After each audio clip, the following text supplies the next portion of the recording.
할렐루야. 1월 22일 목요일 매일 성경 묵상입니다. 오늘 말씀은 창세기 16장 1절에서 16절의 말씀입니다. 지난주 토요일에 아내와 단둘이 식당에 가서 식사를 하고 나오는 길이었습니다. 식당 문에서 딱 나와서 용케도 아내가 차 있는 주차장 방향으로 탁 길을 잡는 거예요. 그렇게 나서는 거예요. 그러면서 하는 말이 여보 나 이제 길 잘 찾지 하는 말이었습니다.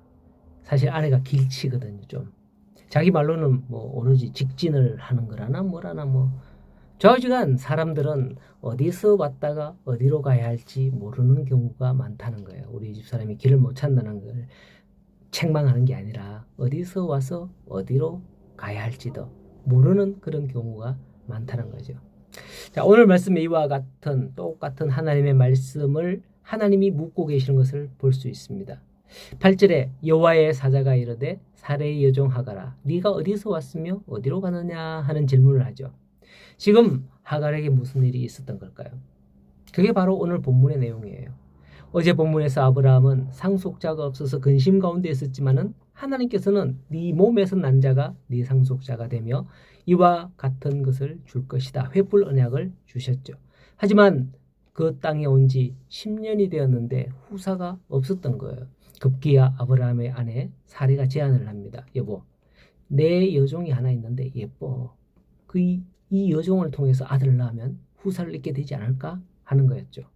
가만히 생각해 보면 네 몸에서 날짜가 네 후사가 되리라 했으니 이런 방법도 있었네.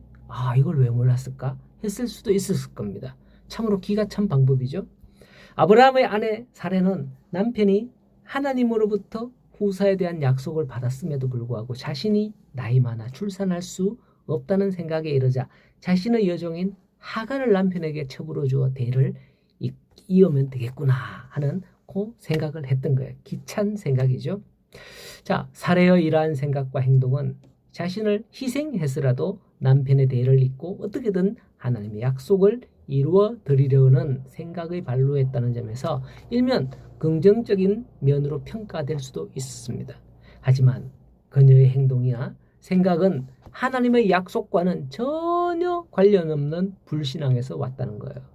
하나님의 뜻과 말씀에 대한 신뢰보다는 자신의 생각이 앞선 거죠. 우리가 신앙생활하면서 정말 이런 경우가 종종 있습니다. 뭘 하든 어떻게 하든 하나님의 뜻이 아닐까?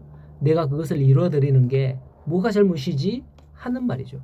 그러나 그런 일들은 결국 나중에 잘못된 영향을 미치는 것을 제가 앞선 많은 교회 또는 대형 교회 이런 경우에 참 많이 봅니다. 본문에서 아브라함은 사레의 말을 받아들여 하갈을 첩으로 삼아 임신하지만 이 일로 인하여 이 가정은 심각한 불화로 이어지는 내용이 6절 이하에 쭉 나옵니다. 그뿐 아닙니다. 이 일로 인해 오늘날까지 그 후손들 간의 불화가 끊임없이 이어지고 있지 않습니까? 하갈이 낳은 이스마엘은 아람 민족의 조상이 됨으로써 이스라엘의 출애굽을 한 당시부터 오늘날에 이르기까지 줄곧 그 이스라엘의 가시와 같은 그 존재가 되지 않고 있습니까? 아담과 하와의 순간적인 잘못된 생각과 행동이 인류를 죄악의 수렁에 몰아넣었듯이 아브라함과 사레의 순간적인 실수는 오늘날까지 중동의 지금 이스라엘의 올부가 되고 만 겁니다. 12절에 그가 사람 중에 들나귀 같이 되리니 그의 손이 모든 사람을 치겠고 모든 사람의 손이 그를 칠지며 그가 모든 형제와 대항해서 살리라 하셨습니다. 이 말씀대로 지금 중동 지역에 지금도 그렇게 되고 있는 거예요.